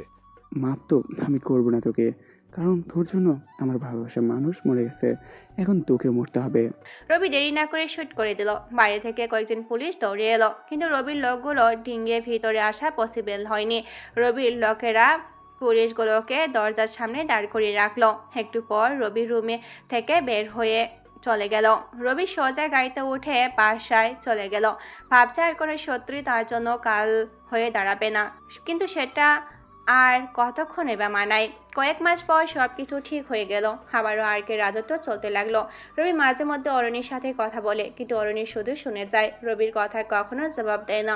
আর শুক্রবার আসরে নামাজের পর রবি অরণির কবরে গিয়ে বেশ কিছু সময় কথা বলল। রবির চোখে জল মাটিতে গড়িয়ে পড়ছে। রবি অরণির কবরের মাটি স্পর্শ করে বলে, অরণি যদি পারো এবার ফিরে এসো ভালো মানুষ হয়ে। এমন অদ্ভুত কথাগুলো রবি প্রায় সময় বলে। রবির কান্না দেখে সেখানে থাকা লোকেরা মন খারাপ করে। কেউ কেউ রবির সাথে কান্না করে, কারো বা মন খারাপ হয়। কথাই আছে না, কেউ তোমাকে আঘাত করলে সে আঘাত সময়ের ব্যবধানে ভালো হয়ে যাবে, কিন্তু আঘাত করা মানুষটা যদি কখনো তোমার সামনে এসে 1000 বছর পুরনো আঘাত হলো তা মনে পড়বে। রবির মনে পড়ে অরণির ভালোবাসার কথা, মনে পড়ে আবার তার বেঈমানির কথা, কিন্তু রবি অরণিকে ক্ষমা করে দিয়েছে। তাই বেঈমানটা বাদ দিয়ে শুধু ভালোবাসার কথা মনে করার চেষ্টা করে। আজ হ্যাপির জন্মদিন। রবির কাছ থেকে গিফট চায় শুধু চকলেট। চকলেট হ্যাপির খুব প্রিয়। অবশ্য হ্যাপির জন্য আনতে আনতে কখন যে চকলেট খাওয়ার রবির অভ্যাসে পরিণত হয়ে গেছে তা বলা মুশকিল। যে কোনো ইম্পর্টেন্ট কাজ করতে গেলে রবির মুখে চকলেট থাকবে। আজ হ্যাপির জন্য অনেকগুলো চকলেট এনেছে। রবি ভাবছে আজ যদি অরণি থাকতো তাহলে কতই ভালো হতো, সবাই মিলে কত আনন্দ করতো, কিন্তু সেই নাই। তাই আনন্দও যেন তেমন নেই। হ্যাপির অনেক ফ্রেন্ড এসেছে, সবার সাথে হ্যাপি বেশ খুশিতে আছে। রবি ছাদে গিয়ে সিগারেট হাতে নিয়ে যখনই আগুন ধরাতে যাবে পিছন থেকে কেউ আসলো। রবি সিগারেট মুখ থেকে হাতে নিয়ে ফিরে দেখে আপু দাঁড়িয়ে আছে। আপুর হাতে ফোন। আপুর মুখের অবস্থা দেখে বোঝা যাচ্ছে খুব ভয় পেয়ে আছে। রবি আপুর দিকে যেতে আপু ফোনটা বাড়িয়ে দিল রবির দিকে। রবি ফোনটা কানে নিয়ে কয়েক সেকেন্ড পর ফোনটা কেটে দিল। রবির চোখগুলো লাল টকটক হয়ে উঠল নিমেষেই। কল দিয়েছিল রাশেদ। রবি ফোন সাইলেন্ট থাকায় রাশেদ আপুর ফোনে কল দিয়েছে। রাশেদ বলল অরণ্যকে খুন করার পেছনে শুধু আরিয়ান নয়, আরো অনেকে আছে। আরিয়ান ছিল শুধু সামনে শো আপ করতে, বাকি যারা ছিল সবাই পিছন থেকে অরণ্যকে খুন করার চেষ্টা করেছে অনেক আগে থেকে। রবি এই কথা শুনে রেগে আছে। রাশেদ হয়তো আপুকেও এই কথাগুলো বলেছে। রবি যদি আবার ভয়ঙ্কর রূপ নেয় তাহলে শহর জুড়ে রক্তের বন্যা উঠবে, তাই আপু ভয়ে রবিকে ফোন দিতে চায়নি। কিন্তু রাশেদ বলল অন্য আরো কথা আছে, তাই ফোন দিল। কথা শেষ হলে ফোন কেটে দিয়ে রবি আপুকে ফোনটা এগিয়ে দিল। ছোট বোনের জন্মদিন, তাই রবি শান্ত থাকার চেষ্টা করলো। হাতে নেওয়া সিগারেট আপু খেয়াল করেনি। যখন কেউ খুব বেশি ভয় পেয়ে যায় তখন নিজের হাতে থাকা পোস্টের কথাই ভুলে যায়। আপু রবির হাতে থাকা সিগারেট দেখেনি। রবি সিগারেটটা মুখে দিয়ে আগুন ধরালো, আকাশের দিকে তাকিয়ে এক দীর্ঘশ্বাস ফেললো আর ভাবলো, এই ভয়ঙ্কর জগতে না এসে অন্য 10জন সাধারণ মানুষের মতো চললে কতই না ভালো হতো। আজ আমার কারণে আমার পরিবার সারাক্ষণ হুমকির মুখে থাকে। কখন কে কি করছে সব কিছুতে খেয়াল রাখতে হয়। কোন খাবার খাচ্ছে তাতে কোনো বিষ মেশানো আছে কিনা তাও দেখতে হয়। জীবনটা একেবারে ভিন্ন রকম হয়ে গেছে। রবি এইসব ভাবছে আর আকাশের দিকে সিগারেটের ধোঁয়া ছাড়ছে। একটু পর হ্যাপি ছাদে গিয়ে দেখে রবি সিগারেটটা ফেলে দেয়। যদিও হ্যাপি অনেকবার দেখেছে রবিকে সিগারেট খেতে, কিন্তু কাউকে বলেনি। তবে এখানে হ্যাপির একটা শর্ত আছে, যতবার রবিকে সিগারেট খেতে দেখে ততবারে জরিমানা হিসেবে চকলেট দিতে হবে। এমনিতে আজ চকলেট দিয়েছে, এখন রাত্রিবেলা গিয়ে আবারও চকলেট আনতে হবে। রবি কিছু না বলে ছাদ থেকে নেমে যেতে চাইলে হ্যাপি রবিকে বলল, কোথায় যাচ্ছ ভাইয়া? সিগারেট খাচ্ছি, দেখলি তো, এখন তোর জন্য চকলেট আনতে যাচ্ছি। লাগবে না আমার চকলেট। সিগারেট খেলাম দেখলি তো, জরিমানা দিতে হবে না এখন? বাদ দাও না ভাইয়া, এমনিতে সবার কাছে তুমি এত আতঙ্ক ছেড়ে দাও না এগুলো। কোনগুলো ছেড়ে দেবো? সিগারেট না রাজত্ব? প্লিজ ভাইয়া, দুইটাই ছেড়ে দাও। এই মুহূর্তে এসব ছাড়া সম্ভব না। হ্যাঁ, চাইলে সিগারেট খাওয়া আরো কমাতে পারি, কিন্তু রাজত্ব ছাড়লে চারপাশটা অন্ধকার হয়ে যাবে। কিডন্যাপ বেড়ে যাবে, ছিনতাইকারী বেড়ে যাবে, অ্যাক্সিডেন্ট তুলনামূলক অনেক বেশি হবে। যদি আমি রাজত্ব ছাড়ি তাহলে সাধারণ মানুষ কষ্ট করে যাবে। এখন সাধারণ মানুষ দুবেলা ভাত নিশ্চিন্তে খেতে পারছে, ফেলে রাখলেও তাদের জিনিস কেউ চিন্তাই করছে না। কিন্তু আমি যদি রাজত্ব না করে এসব ছেড়ে দেই, কারো জীবন কোনো গ্যারান্টি থাকবে না। ভাইয়া ছেড়ে দাও না এসব। বোন, তুই এসব বুঝবি না। যদি আমি এসব ছাড়ি তাহলে তোর আর আমার কিংবা আমাদের কোনো নিরাপত্তা থাকবে না। বুঝছি তুমি এসব ছাড়বে না, সিগারেট তো ছেড়ে দাও। জানিস তো, ততটা সিগারেট খাই না। যখন খুব বেশি চিন্তা করি তখন দু একটা খাওয়া হয়। আচ্ছা যা, এখন থেকে আরও কমিয়ে দেব। আচ্ছা, মনে থাকে যেন। মনে থাকবে পিচ্ছি। ভাইয়া। হ্যাপি খেপাতে রবি পিচ্ছি বলে ডাকে। হ্যাপিকে খেপাতে রবি পিচ্ছি বলে ডাকে, কিন্তু এই পিচ্ছি যে এখন রবির উপর সিগারেট খাওয়ার বারণ করেছে কত খেয়াল রাখে রবির জন্য বলা বাহুল্য। রবি নিচে চলে গেল। রবিও নিচে গিয়ে খেয়ে নিল। অবশ্য আজ রাশেদ আসার কথা ছিল, হ্যাপির জন্মদিন বলে কথা, কিন্তু আজ পরে যাওয়া আর আসতে পারেনি। ডিনার শেষ করে রবি ঘুমিয়ে গেল। সকালে ঘুম থেকে উঠে শুনতে পায় শহরে কিছু সন্দেহভাজন লোক চলাফেরা করছে। সবার কাছে একই কালারের কাপড়, ব্যাগ, পায়ের জোতা, সবকিছু সেম। রবি সেদিকে মাথা না দিয়ে রাশেদকে ফোন দিল। হরণীর হত্যার পেছনে কার কার হাত আছে সবার ডিটেলস দিতে বলল। একটি পর রাশেদ সব ডিটেলস দিয়ে দিল। রবি কম্পিউটার থেকে সবকিছু দেখে বুঝতে পারছে এটা ছোটখাটো মানুষের দ্বারা হয়নি, বিরাট কোনো চাল আছে এইসবের পিছনে, কিন্তু সেটা কি খুঁজে বের করতে হবে। রবি কিছু সময় চিন্তা করে ফলাফল মিলল, বাংলাদেশের বাইরে এদের যোগসূত্র আছে। সবাইকে শেষ করতে পারলে তবে শিকড়হীন হয়ে যাবে। রবি কয়েকজনের তালিকা করলো, সবার ড্রেস আর ছবি পাঠিয়ে দিল দেশের বাইরে থাকা রবির লোকগুলোকে। রবি তাদের বলেছে টার্গেটে মারার সময় যেন রবিকে লাইভে দেখতে পায়। এক সপ্তাহের মধ্যে দেশের বাইরে থাকা সবাইকে শেষ করে দিল, আর দেশে যারা আছে তাদের রবি এখন শেষ করবে। আগে অবশ্য সবার শেষে ইচ্ছের ব্যাপারে রবি জানতে চাইলো আর একটা শেষ সুযোগ দিত, কিন্তু এখন কোনো সুযোগই নাই। কেন মারতে চাচ্ছে শুধু কারণটা বলছে। আবারও এক সপ্তাহ হতে দেশের ভিতরে থাকা সবাইকে শেষ করে দিল রবি।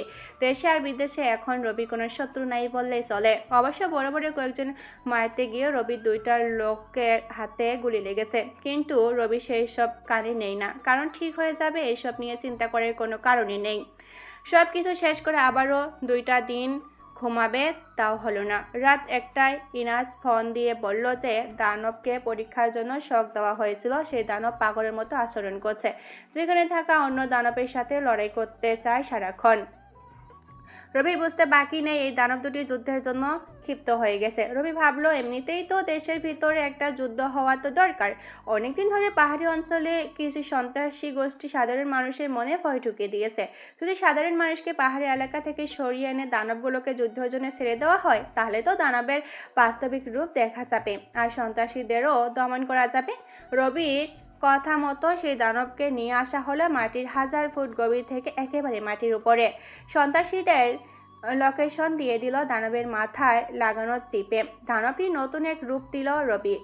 দানবের নাম দিল একটা, প্রয়োজনীয় অস্ত্র দিল, সাধারণ মানুষ আর সন্ত্রাসী আলাদা করে চিহ্নিত করা কৃত্রিম বুদ্ধিমত্তা দিল। দানবের নাম এক্সটেন। এক্সটেন নিজে যুদ্ধ করতে পারবে, আবার কেউ চাইলে কম্পিউটার দিয়ে তাকে নিয়ন্ত্রণ করতে পারবে। এক্সটেনের প্রয়োজনীয় অস্ত্র চালানোর প্রশিক্ষণ অনেক আগে থেকেই দেওয়া আছে, তাই এটা নতুন কিছু ভাবার কোনো কারণ নেই। প্রয়োজনীয় অস্ত্র চালানো, শত্রু মোকাবেলা করা, আত্মরক্ষা করা, এইসব শত্রুকে দমন করা সবকিছু এক্সটেনকে দেওয়া আছে। যুদ্ধ করার জন্য সবকিছু উপযুক্ত সময় হলো রাতের বেলা। এক্সটেন দিনের বেলায় যেমন দেখতে পায়, রাতের বেলা তার চেয়ে কয়েক গুণ বেশি দেখতে পায় এবং ভুলভাবে টার্গেট ঠিক করতেও পারে। তাই রাতের বেলা যুদ্ধ করানোর চিন্তা করলো রবি। এক্সটেন রাতের বেলা যুদ্ধ করাবে আর রবি কম্পিউটারে বসে গেম খেলার মতো করে খেলবে। যেই ভাবা সেই কাজ। রাত 12টা হতেই রবি কম্পিউটার নিয়ে বসে পড়লো। এক্সটেন্ড অনেক আগে থেকেই পাহাড়ের পাশে ছিল, তাই রবি কিবোর্ড চাপ দিতে এক্সটেন্ড কাজ করতে নেমে পড়লো। এক্সটেন্ডের কতটা ক্ষমতা আছে যুদ্ধ করার, সেটা রবি দেখতে চাইলো, তাই শুধু অ্যাক্টিভ করে দিয়েই রবি বসে পড়লো। এক্সটেন্ড কি করছে, কতটুকু করতে পারছে, তা রবি স্ক্রিনে দেখতে লাগলো। এক্সটেন্ডের কাজ রবির কল্পনা থেকে দ্রুত, তার রবি শুধু চুপ করে দেখে যাচ্ছে। মাত্র 8 ঘন্টার মধ্যে অধিক সন্ত্রাসী এলাকা এক্সটেন্ড সন্ত্রাসী মুক্ত করলো। অবশ্য সন্ত্রাসীরা এক্সটেন্ডকে শ্যুট করেনি তেমনটা নয়। এক্সটেন্ডকে শ্যুট করা প্রতিটা বুলেট এক্সটেন্ডের কাছে পিঁপড়ের মতো, কামড়ের মতো। এমন ভয়াবহ দেখে সন্ত্রাসী গোষ্ঠী যুদ্ধ না করে যেদিকে পারছে পালিয়ে যাচ্ছে। এক্সটেন্ডও তাদের পিছু নিয়েছে। হঠাৎ এক্সটেন্ড শ্যুট করা থামিয়ে দিল। পাহাড়ে এত গভীরে চলে আসছে যে যেখানে সাধারণ মানুষের যাওয়া একেবারে অসম্ভব। শুধু সন্ত্রাসী এত গভীরে জঙ্গলে থাকতে পারে। এক্সটেন্ড শুট করা বন্ধ করার কোনো কারণ দেখছে না রবি। এতক্ষণ এক্সটেন্ড নিজে নিজে মতো করে যুদ্ধ করেছে, কিন্তু থেমে যাওয়ার পরে তো আর রবি বসে থাকতে পারে না। রবি হালাতে করে কম্পিউটারের কিবোর্ডে চাপ দিল, কিন্তু এটা কি হচ্ছে?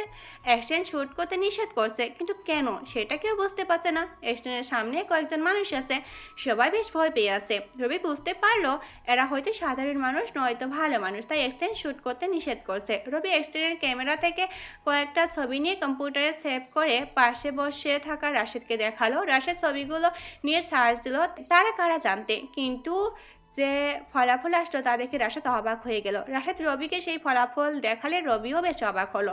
এরা কয়েকজন নাম করে ডক্টর আর সায়েন্টিস্ট, কিন্তু তারা এই গভীর জঙ্গলে সন্ত্রাসীদের সাথে কি করছে? দানবের শরীরে কিছু যন্ত্র লাগানো ছিল, যেগুলো দিয়ে চাইলে রবি কথা বলতে পারবে দানবের সামনে থাকা যে কারোর সাথে।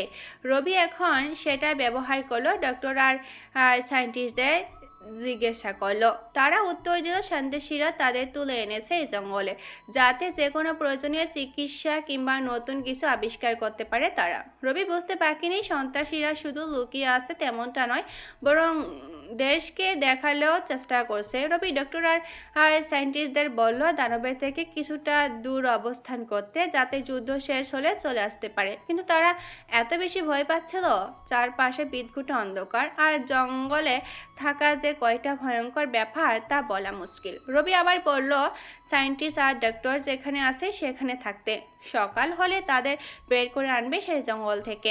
তারা ভয়ে এমনিতেই জীবনের মায়া ত্যাগ করে ফেলেছে, তাই বাকি রাতটা কোনোভাবে মানিয়ে নেওয়ার সিদ্ধান্ত নিল। রাতে যাপনের জন্য রবি দানবের মধ্যে কিছু কথা বলল, যেগুলো ফলো করে তারা চাইলে খুব সহজে রাতে যাপন করতে পারে। রবি দানবকে নির্দেশ দিল বাকি সন্ত্রাসীদের খুঁজে বের করে তাদের শেষ করে দিতে। দানব আবার এগিয়ে চলল সন্ত্রাসীদের উদ্দেশ্যে। কিছু দূর গিয়ে দানব নিচ থেকে আবার শুট করা শুরু করলো। বেশ কিছু সময় শুট করার পর থেমে গেল। দানব এবার অদ্ভুত আচরণ করছে, না কোনো মানুষের সামনে গিয়ে এমন আচরণ করছে না, বরং বিশাল কোনো ভয়ঙ্কর প্রাণী ভালো করে দেখা যাচ্ছে না। দানবকে রবি নিজের কন্ট্রোলে নিয়ে কিছুটা সামনে গিয়ে দেখে নিল ভয়ঙ্কর প্রাণীটা বাঘ, সিংহ কিংবা হাতি নয়, ভিন্ন এক প্রাণী যা রবি আগে কখনো দেখেনি। প্রাণীটার কয়েকটা ছবি নিল, সাথে সাথে ইন্টারনেটে খুঁজে দেখলো এই প্রাণীর সম্বন্ধে কোনো তথ্য পেল কিনা। রবি ভাবছে এমন আরো কত প্রাণী আছে যাদের আমরা দেখিনি, নাম জানি না। সৃষ্টিকর্তার সৃষ্টির সংখ্যা কতটাই বা নির্ভুল ভাবে গণনা করা যায়। ভয়ঙ্কর প্রাণীটির শরীর অনেকটা হাতির মতো বড়, দাঁতগুলো সিংহের মতো, গায়ের লোম লালচে ছোট ছোট, কানের অংশ তেমন দেখা যাচ্ছে না, তবে মাথায় দুপাশে ছোট ছোট দুইটা ছিদ্র, হয়তো সেগুলো কান হবে। আর চোখগুলো এতই ছোট যে দেখাই যাচ্ছে না। রবি ভালো করে এই প্রাণীর চারপাশে ছবি নিল, যাতে এই প্রাণী নিয়ে কিছুটা হলো জানতে পারে। কতটা ভয়ঙ্কর কিংবা কতটা উপকারী তা দেখতেই হবে, হয়তো দেশের জন্য মঙ্গলজনক হতে পারে। রবি প্রাণীটার থেকে পাওয়া সব তথ্য একটা ফাইল করে রাখলো। দানবকে আবার রবি নিজের কন্ট্রোলে নিয়ে বাকি পাহাড়ে চলতে লাগলো। পুরো পাহাড়ে পানির অস্তিত্ব তেমন দেখা যায়নি, কিন্তু কিছুটা সামনে গিয়ে দেখে স্বচ্ছ পানি। আর আমরা সাধারণত জানি যেখানে পানি আছে সেখানে প্রাণীর অস্তিত্ব থাকে। দানবটি পানির কাছে যেতে চারপাশ থেকে গুলি করতে শুরু করলো। রবি বুঝতে পারছে না আবার কারা গুলি করছে।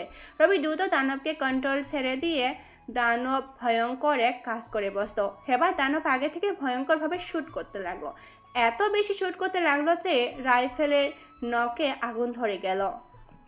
রবি সহ মাটির নিচে থাকা সবাই দানবের কাজগুলো দেখে হতভম্ব হয়ে গেল। কিভাবে কি করছে দানবটি বুঝতেই পারছে না কেউ। অফিসিয়ার ইয়াস রবিকে বারবার জিজ্ঞাসা করছে কি হচ্ছে এসব। রবি কোনো কথা না বলে চুপচাপ সবাই কথা শুনে যাচ্ছে আর দানবের কাজ দেখে যাচ্ছে। রবি আসলে খেয়াল করছে দানব কতটা শুট করলো আর কতটা টার্গেট লাগাতে পারলো সেটা দেখছে। প্রায় 3 মিনিট শুট করার পর রাইফেলের নল পড়তে শুরু করলো। রাইফেলগুলো এমনভাবে তৈরি করা টানা 1 ঘন্টা শুট করা যাবে, এক্সট্রা কোনো বুলেট ঢুকাতে হবে না। এক প্রকার টাইমিং রাইফেল বলা যায়। শুট করা থেমে গেলে রবি দানবকে নিজের কন্ট্রোলে নিয়ে কিছুটা ডান দিকে দৌড়াতে শুরু করে, কারণ ডান দিকে দেখা যাচ্ছে ছোট ছোট কয়েকটা তাঁবু। হতে পারে সন্ত্রাসী সেখানে আছে। গিয়ে দেখে সত্যি কয়েকজন সন্ত্রাসী সেখানে লুকিয়ে আছে। সবাই 2 হাত দিয়ে আত্মসমর্পণ করতে মাথা নিচু করে আছে। কিন্তু এদের যদি জেলেও নিয়ে যাওয়া হয়, পার্শ্ববর্তী রাষ্ট্র প্রভাবে ছেড়ে দিতে পারে, তারা আরো ভয়ঙ্কর হতে পারে। তাই সন্ত্রাসীর মামলা জঙ্গলে শেষ করে দেওয়াই উচিত। তাদেরকে শুট করে দিল। পুরো পাহাড়ি অঞ্চলে থাকা সব সন্ত্রাসী গোষ্ঠীর দানব একে শেষ করে দিল। সব সন্ত্রাসী শেষ হতে দানব নিজের কন্ট্রোল নিয়ে নিল। রবি এত সহজে পাহাড়ি অঞ্চলকে রক্ষা করতে পারা চারটিখানি কথা নয়। মিশন সাকসেস হতে মাটির 1000 ফুট নিচে থাকা লোকগুলো বেশ খুশি হলো। রবি হঠাৎ ইয়াসকে জিজ্ঞাসা করলো, দানব গাছে উঠতে পারে তো? ইয়াস বলল, এটা তো দেখা হয়নি, তবে এখন দেখা যাক পারে কিনা। রবি আবার দানবকে গাছে ওঠার নির্দেশনা দিল, কিন্তু না, দানব গাছে উঠতে সক্ষম নয়। পানির সংস্পর্শে গেলে দানবের আচরণ কেমন হবে সেটাও দেখা দরকার। যেগুলো মাটির নিচে করা সম্ভব হয়নি সে কাজগুলো মাটির উপরে করা যাবে। সবাইকে বললো ঘুমিয়ে যেতে। সকালে সূর্যের তাপ, দিনের আলো, বৃষ্টির পানি, আখির আওয়াজ শুনে দানব এক্সটেনের কি অবস্থা হয় দেখা দরকার। তার পরের দিন সকাল পর্যন্ত দানবকে ডক্টর আর সায়েন্টিস্টদের সাথে থাকার ব্যবস্থা করলো। অবশ্য এখান থেকে কয়েক মিনিট গেলে জঙ্গলে তাঁবু পাবে, তাই এক্সটেন্ডের মধ্যে সেখানে থাকা লোকগুলোকে তাঁবুতে নিয়ে গেল। আশেপাশে 2টা তাঁবু, একটাতে এক্সটেন্ড, অপরটাতে লোকগুলো। রাত গভীর হতে লাগলো। এক্সটেন্ডকে অটো অ্যাক্টিভ করে রাখলো, যদি কোনো প্রাণী আক্রমণ করে তাহলে যেন এক্সটেন্ড নিচ থেকে প্রতিহত করে ডক্টর আর সায়েন্টিস্টদের নিরাপত্তার জন্য। রাত আরো গভীর হচ্ছে, চারপাশে বন্যপ্রাণীর আওয়াজ বেড়ে চলছে। তাঁবুর ভেতরে থাকা মানুষগুলোর চোখে ঘুম নেই। কখন জানি সকাল হবে, মুক্তি পাবে এই জঙ্গল থেকে। ফিরতে পারবে পরিবারের কাছে, এই চিন্তায় সারাক্ষণ ঘুরপাক খাচ্ছে মাথায়। অবশেষে ভোর হলো, শিয়ালের ডাক কানে আছে। রবি কাল রাতে সেনাবাহিনীর সাথে কথা বলেছে। যেহেতু নিজেও একজন সেনা অফিসার, তাই কথা বলতে কোনো সমস্যা হয়নি রবি। শুধু মাফিয়া কিংবা হ্যাকার নয়, দেশ রক্ষার জন্য দেশের সেনাবাহিনীতে যোগ দিয়েছিল অনেক আগেই। রবি সেটা এখনো গোপন রেখেছে। তাই তো পাহাড় থেকে অরণি ধাক্কা দেওয়ার আগে হেলিকপ্টার করে সেনা অফিসার আসছিল অরণিকে মারতে, কিন্তু রবি নিষেধ করায় সে চলে গেছে। পরে অরণি রবিকে ছুরিতে ক্ষতবিক্ষত করে পাহাড়ের চূড়ান্ত থেকে ফেলে দেয়। ভোর হতে রবি সেনাবাহিনীর কয়েকজন সদস্য নিয়ে পাহাড়ের দিকে এগিয়ে চলল। সেনাবাহিনীর নিয়ম, তাদের সাথে স্লিপ কিংবা সেনা সদস্য নয় এমন কেউ অপারেশনে যেতে পারবে না। তাই রবি নিজের লোকদের কাউকে নিয়ে যায়নি। রবি নিজের হাতে ল্যাপটপ নিয়ে সেনাদের সাথে এগিয়ে চলল। আগে সব সন্ত্রাসীদের লাশ গলে তুলে নিল, পরে সেই ডক্টর আর সায়েন্টিস্টদের কাছে গেল রবি আর তার বিশ্বস্ত 2 সেনা সদস্য। অবশ্য সেনা সদস্য সবাই বিশ্বাসযোগ্য, কিন্তু সবখানে আপন বলতে কিছু নেই। ডক্টর আর সায়েন্টিস্ট তাঁবু থেকে আগে থেকে বের হয়েছিল। রবি তাদের কাছে গিয়ে বলল, আপনারা সবাই ঠিক আছেন তো? আমরা ঠিক আছে। কাল গভীর রাতে বাঘ হানা দিয়েছিল। আপনাদের ওই কি যেন নাম? এক্সটেন্ড। হ্যাঁ, এক্সটেন্ড বাঘের মাথা দ্বিখণ্ডিত করে ফেলে। এখন এক্সটেন্ড পাশের তাঁবুতে আছে। কথা বলতে বলতে এক্সটেন্ড বের হয়ে এলো। এক্সটেন্ড রবিকে আগে থেকে চিনতো, তাই রবিকে দেখেই বলল, হ্যালো স্যার। রবি কোনো কথা না বলে পাশের 2 জন সেনা সদস্যকে দেখছে। তারা নিজের রাইফেল বের করে এক্সটেন্ডের দিকে ধরে আছে। যদি এক্সটেন্ড আক্রমণ করে তাহলে শুট করবে, এটাই তাদের চিন্তা। কিন্তু রাইফেলের বুলেট এক্সটেন্ডের কাছে কিছু না। রবি 2 সেনা সদস্যকে শান্ত করে এক্সটেন্ডের তাঁবুতে ঢুকিয়ে ফেলল। সবাইকে বলল এক্সটেন্ডের কথা যেন কেউ না জানে। তাদের মধ্যে হঠাৎ একজন সেনা সদস্য বলে উঠল, স্যার, ওটা আসলে কি? ওটা একটা দানব। ওর নাম এক্সটেন্ড। আমার হয়ে কাজ করে। আর কাল রাতে মিশন এক্সটেন্ড একা শেষ করেছে সফলতার সাথে। তোমাদের বুলেট ওর গায়ে কিছু করতে পারবে না, তাই এসব বৃথা চেষ্টা করার কোনো দরকার নেই। অর্ধদিনের মধ্যে পুরো পাহাড়ি অঞ্চলে থাকা লাশ বের করে নিয়ে আসতো আর ডক্টর সায়েন্টিস্টের বাসায় পৌঁছে দিল। রবি একা সেই গভীর জঙ্গল থেকে গেল দানবকে পরীক্ষা করার জন্য। এক্সটেন্ডকে দিয়ে সব পরীক্ষা করলো, কিন্তু তেমন কোনো পরিবর্তন হলো না। রবি ভাবলো সবকিছু তো ঠিক আছে, তাহলে গাছে উঠতে পারে না, এটা কেমন যেন মানা যায় না। রবি এক্সটেন্ডকে অ্যাক্টিভ করে দিয়ে রবিকে ফলো করতে নিষেধ করলো। রবি গাছে উঠতে এক্সটেন্ডকে গাছে উঠতে শুরু করলো। রবি গাছে উঠতে এক্সটেন্ডও গাছে উঠতে শুরু করলো। রবি বুঝতে বাকি নেই, এক্সটেন্ড দেখেও অনেক কিছু শিখতে পারে। পরে সন্ধ্যা হলে এক্সটেন্ড আবারও মাটির 1000 ফুট গভীরে নিয়ে যাওয়া হলো, যেখানে সে নিরাপদ আর যার যেখানে দরকার সেখানেই থাকা উচিত। 1 মাস পর আজ অরণির জন্মদিন। বিকাল টাইমে রবি অরণির কবরের পাশে গিয়ে বসে আছে, চোখের জল কবরের উপর পড়ছে। ভালোবাসার মানুষটির বিদায় রবি কোনোভাবেই মানতে পারছে না। রবি কি তাহলে এভাবে একা পার করে দিবে বাকি জীবন, নাকি আবার কেউ আসবে তার লাইফে? সিদ্ধান্ত পাঠকদের নিতে হবে। ভালোবাসা বেঁচে থাকলে কতই না সুন্দর। আজ এইটুকুই, সমাপ্ত। গল্পটি যদি ভালো লেগে থাকে তাহলে অবশ্যই একটি লাইক এবং শেয়ার করে দেবেন। গল্পটি কেমন হয়েছে এবং আপনাদের কীরকম গল্প পছন্দ কমেন্ট করে জানিয়ে দেবেন। ধন্যবাদ।